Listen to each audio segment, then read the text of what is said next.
La grâce de Dieu joue un grand rôle dans le salut de l'humanité. Aujourd'hui, nous allons voir pourquoi la grâce n'annule pas la loi de Dieu. Dans la Bible, il est écrit « Car la grâce de Dieu, qui apporte le salut à tous les hommes, a été manifestée, et elle nous enseigne à renoncer à l'impiété et aux convoitises mondaines, et à vivre dans le temps présent d'une manière sobre, juste et pieuse. » Tite chapitre 2, versets 11 et 12. La grâce, en tant que don divin, joue un rôle crucial dans la compréhension du salut et de la transformation personnelle. La grâce de Dieu est le point de départ du salut. La grâce n'est pas seulement un acte de pardon, mais elle transforme également la vie des croyants. Elle enseigne à renoncer à des comportements impies et à s'engager dans une vie plus conforme aux valeurs chrétiennes, comme la sobriété, la justice et la piété. La grâce permet aux croyants de mener une vie qui reflète les enseignements du Christ. Elle nous rappelle que nous sommes acceptés et aimés par Dieu, ce qui engendre la gratitude et l'engagement envers sa volonté. La grâce offre espoir et réconfort, rappelant aux croyants que le pardon est toujours accessible et que Dieu est disposé à restaurer ceux qui se tournent vers lui. La grâce n'annule pas la loi de Dieu.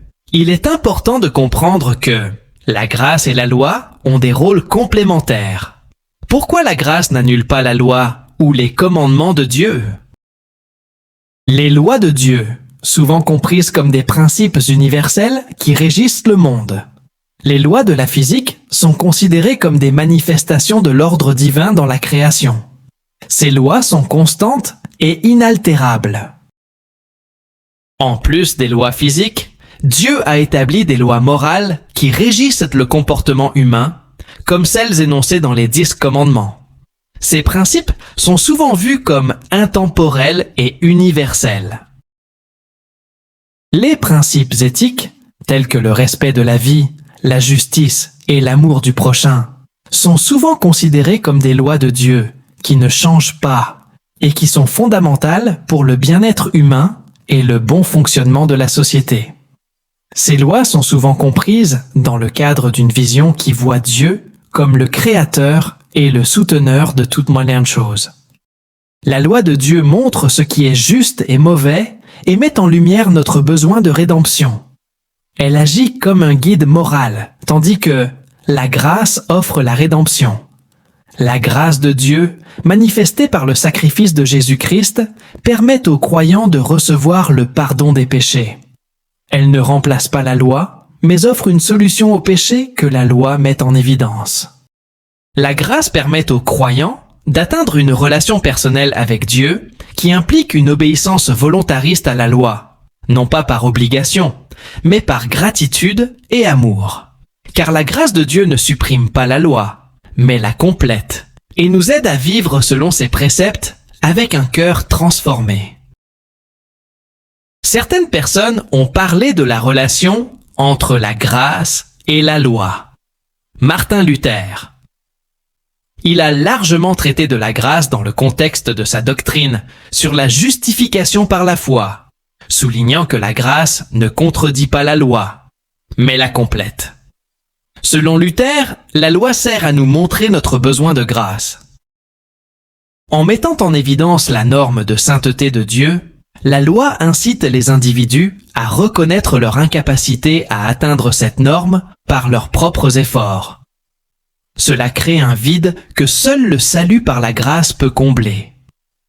Par conséquent, la loi pousse les gens à se repentir de leurs péchés et à rechercher la grâce. Pour Luther, la grâce n'annule pas la loi, mais lui donne un sens. Lorsque les croyants reconnaissent leur incapacité à se sauver par leurs œuvres, ils se tournent vers la grâce de Dieu. La foi en Jésus-Christ, qui a accompli la loi parfaitement et qui a payé pour nos péchés, est la réponse à ce besoin. Romains 8, versets 1 à 4. Il n'y a donc maintenant aucune condamnation pour ceux qui sont en Jésus-Christ. En effet, La loi de l'esprit de vie en Jésus-Christ m'a affranchi de la loi du péché et de la mort. Car ce qui était impossible à la loi, parce que la chair la rendait sans force, Dieu l'a fait en envoyant son Fils dans une chair semblable à celle du péché. Et, à cause du péché, il a condamné le péché dans la chair, afin que la juste exigence de la loi soit accomplie en nous, qui marchons selon l'esprit et non selon la chair. John Wesley, le fondateur du méthodisme, a également souligné l'importance de vivre selon la loi de Dieu, tout en étant sauvé par la grâce. Wesley a mis l'accent sur la sanctification, l'idée que la grâce transforme les croyants pour les amener à vivre une vie sainte. Wesley définit la sanctification comme le processus par lequel Dieu rend une personne sainte. Cela signifie que, par l'œuvre du Saint-Esprit, les croyants sont purifiés du péché et transformés pour refléter le caractère de Christ. Wesley fait une distinction entre la justification, qui est le pardon des péchés, et la sanctification, qui était la purification et la transformation graduelle.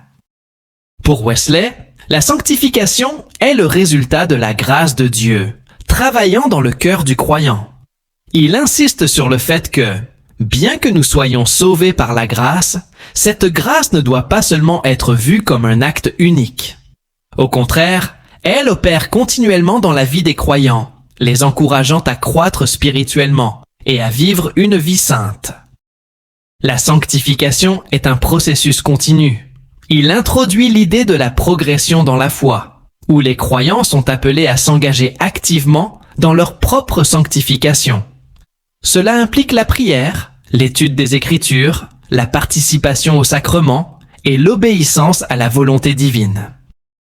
La Bible dans Philippiens 2, versets 12 et 13, dit « Ainsi, mes bien-aimés, comme vous avez toujours obéi, non seulement comme à ma présence, mais bien plus encore maintenant, à mon absence. Mettez en œuvre votre salut avec crainte et tremblement, car c'est Dieu qui produit en vous le vouloir et le faire selon son bon plaisir. » Un aspect clé de l'enseignement de Wesley est l'idée que la sanctification culminera en l'amour parfait, où un croyant est entièrement rempli de l'amour de Dieu, agissant par cet amour dans toutes ses interactions.